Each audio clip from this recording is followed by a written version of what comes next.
Durante esta pandemia, el rol de los datos ha tenido un nuevo protagonismo. Creo que nunca antes la ciencia había puesto tan adelante y con tanta claridad cuál podía ser el valor de tener el seguimiento de los datos, en este caso aplicado a la epidemiología. Es por eso que hoy día queremos hablar sobre este rol, sobre cómo profundizarlo y mejorarlo, y también sobre los aprendizajes que ha dado esta pandemia con Alejandro Mas, que es director del Centro de Modelamiento Matemático de la Universidad de Chile. Alejandro, muchas gracias por estar en CNN. Gracias a usted, ¿eh? Buenas tardes. Alejandro, quisiera partir sobre esta idea. Ustedes han realizado modelos, han sido parte de la mesa de datos del Ministerio de Ciencia y también han hecho proyecciones respecto de cómo podía avanzar la pandemia, cuándo podría llegar el pic de la pandemia, etcétera. Entonces, mi primera pregunta es, ¿cómo ha sido para ustedes esta como traída de la ciencia a la primera línea en el marco de la pandemia a propósito de su expertise en el manejo de datos? Bueno, yo creo que como a todos fue bastante sorpresivo. Es decir, yo creo que no estábamos preparados para en tiempo real estar respondiendo. En general tenemos mucha experiencia como centro de modelamiento en trabajar en problemas aplicados, pero yo diría que la pandemia es una escala distinta. ¿Sí? Hay que responder y hay que entender a la vez sobre datos que se están construyendo. Así que yo diría que ha sido un gran aprendizaje para nosotros y no solo sobre la técnica, sino sobre todo qué significa y seguimos aprendiendo y seguimos pensando trabajar en emergencia. Ahora, no necesariamente han ido tan de la mano como se habría esperado la información que se entregaba desde el mundo científico y la política pública. En ese sentido, más allá de lo que uno podría decir de las autoridades, ¿cuál es la visión que tienen del rol de los científicos en el marco de la política pública y el aprendizaje que puedan o no haber hecho sobre cómo deberían o no participar de estos procesos? Personalmente, yo creo que el rol de la ciencia primero es siempre técnico, es decir, en la política pública yo creo que nosotros mismos tenemos que aprender a insertarnos de un papel muy técnico y reflexionando mucho cuando hay pandemia o cuando hay emergencia. Yo diría que, eh, y personalmente me hago esa pregunta todos los días, cómo trato de salir del ciudadano. ¿Ah? Eso es mi primera lección, cómo soy técnico, cómo soy capaz de ver los datos con la mayor objetividad posible, independientemente que nos esté tocando de una manera humana tan grande las crisis. Eso pasa también en los terremotos y en otras emergencias.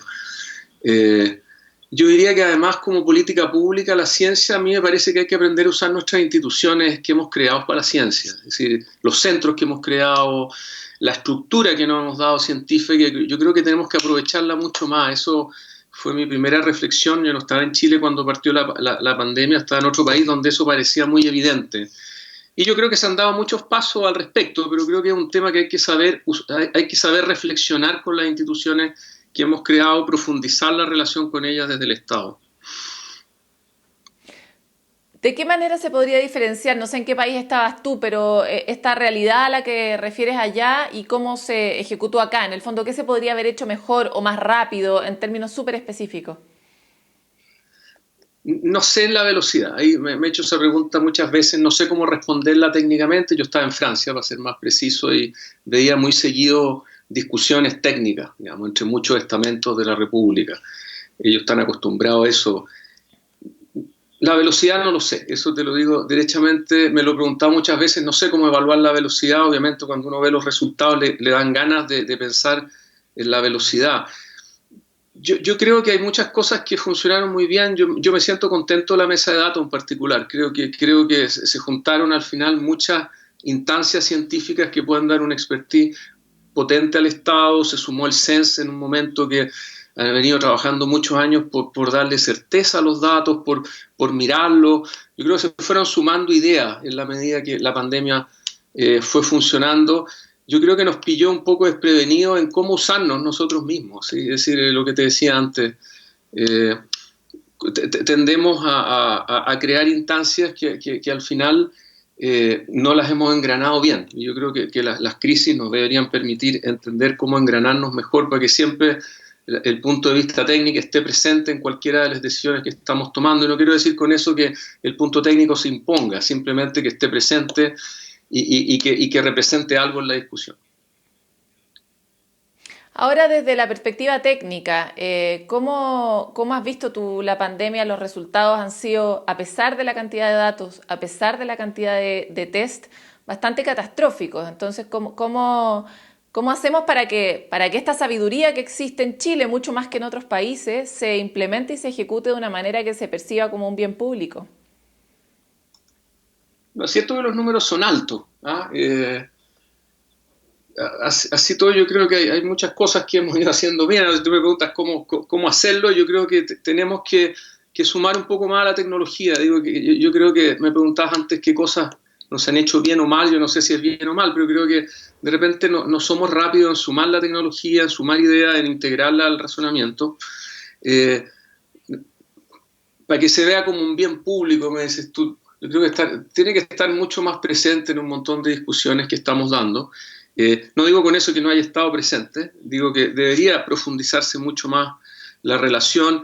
Eh, Me cuesta entender por qué estamos en estos números, es decir, como te decía antes, en un país que se mide tanto, en un país que relativamente partió temprano, en un país donde estamos mirando los datos relativamente bien, yo diría, esa es mi opinión personal, a veces con cambios metodológicos, pero que los tratamos de entender al menos desde la técnica y los entendemos, creo yo, y se ponen discusiones sobre los datos en el tapete público. No soy capaz de entender por qué estamos aquí, digamos, es parte de lo que hace la ciencia también siguiendo una pandemia y siguiendo una emergencia, tratar de entender por qué ocurren los fenómenos. ¿Ah? Es decir, yo personalmente sigo muchas simulaciones, algunas son más catastróficas que otras, algunas se parecen bastante a lo que está ocurriendo, y cuesta entender por qué ocurre un fenómeno o el otro, es decir, cuál es el fenómeno que se está mostrando que hace que los números sean lo que son. ¿Ah? Algunos dicen que es porque nos Y en atrasamos, nos esa, adelantamos medidas, pero yo no soy capaz y de en esa decirte hoy misma día. línea, mirando un poco la tecnología que se está desarrollando en el mundo en materia de seguimiento, el asunto de los datos es como de una riqueza infinita, la podríamos aprovechar para nuestro beneficio y también tiene un montón de riesgos porque es un sector que está muy desregulado, es de alguna manera tierra de nadie, sobre todo en países como el nuestro.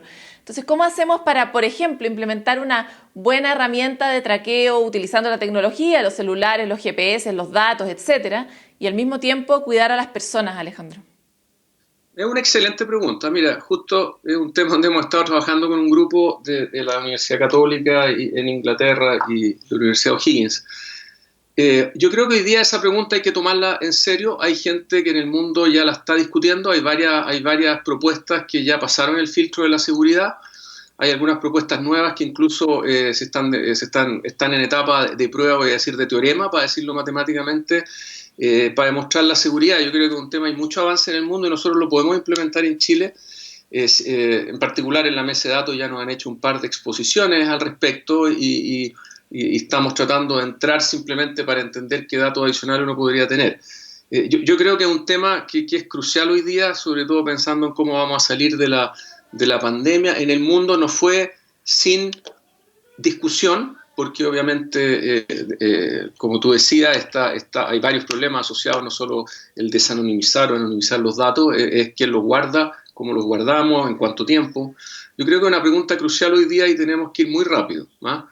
No me atreví a hablar de velocidad antes, pero en este tema yo creo que sí tenemos que ir muy rápido. Yo he visto muchas simulaciones desde el inicio, de hecho en el centro hemos estado en esa pregunta, que en la medida que tú profundizas el traqueo, como se dice, el aislamiento, tú tiendes a tener buenos resultados de la evolución de la pandemia, pero obviamente hay que ser muy profundo en esa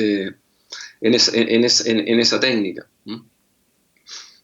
Lo pregunto específicamente porque ya que tenemos tanto test, que era la primera recomendación de la OMS, tenemos muchos datos, algo que es una buena noticia. Nuestro sistema está bastante colapsado, eso no es una buena noticia, pero parecía que como que la esperanza está en la línea del traqueo, del seguimiento de los casos. Por eso te pregunto un poco qué nos faltaría, cuáles son los ingredientes que necesitaríamos agregar a esto para que pudiera ser un aporte a la situación en la que estamos. Bueno, en el mundo esencialmente son aplicaciones, ¿sí? Y hay varias filosofías de las aplicaciones donde cada uno de los ciudadanos se inscribe y ojalá mucho, porque le hacen confianza al sistema y ese sistema es capaz de indicarnos un índice de riesgo en nuestros celulares en la medida que uno ha tenido contacto con posibles pacientes con COVID o que se van revelando tener COVID. Las simulaciones dicen que si hay una aceptación importante de la ciudadanía, y eso es un punto obviamente bien crucial, de usar esta herramienta, y por otro lado el Estado es capaz de aislarlos una vez que ellos se revelan sus riesgos, realmente la bajada, digamos, de las curvas es importante, al menos en las simulaciones y en algunos países obviamente donde lo han implementado y que han sido exitosos, ¿no es cierto?, en el Asia en particular.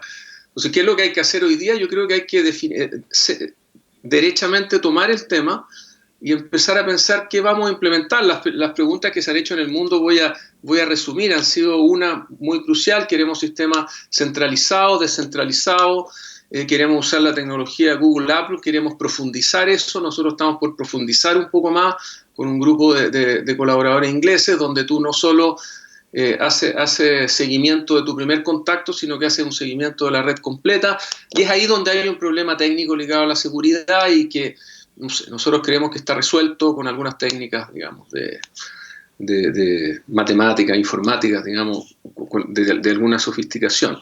Pero yo creo que hay que tomar el tema y empezar a ver cómo se implementa, la verdad, porque es una discusión que toma un poco de tiempo. Alejandro, para cerrar, porque nos queda muy poco, ¿han tenido ustedes algún tipo de acercamiento con el gobierno para para implementar una solución de este tipo en la crisis en la que estamos, o todavía está en la academia la conversación sobre el seguimiento? Digamos, está en la academia, por supuesto, hemos hecho varios seminarios al respecto y el ministro de Ciencia nos invitó a uno de los expertos del grupo con que trabajamos a presentar el tema. Ese es el acercamiento que hemos tenido, porque se entiende, al menos desde la perspectiva de los datos y del modelamiento, que es un tema que hay que seguir. Ese es nuestro acercamiento, es a la vía más natural para nosotros para conversar desde la ciencia. Alejandro Mas, te quiero agradecer por haber estado en CNN Chile. Gracias, Paloma, gracias a ustedes. Nosotros tratamos de mirar más en profundidad las herramientas que está usando el mundo científico y comunicarlo a las personas, porque somos nosotros los que vamos a acceder o no a dar nuestros datos para participar, por ejemplo, en un seguimiento y frenar la pandemia. Pero ¿qué riesgos tiene? ¿Cómo podemos enfrentarlo? Para eso queríamos tener esta conversación. Nos encontramos en otra entrevista.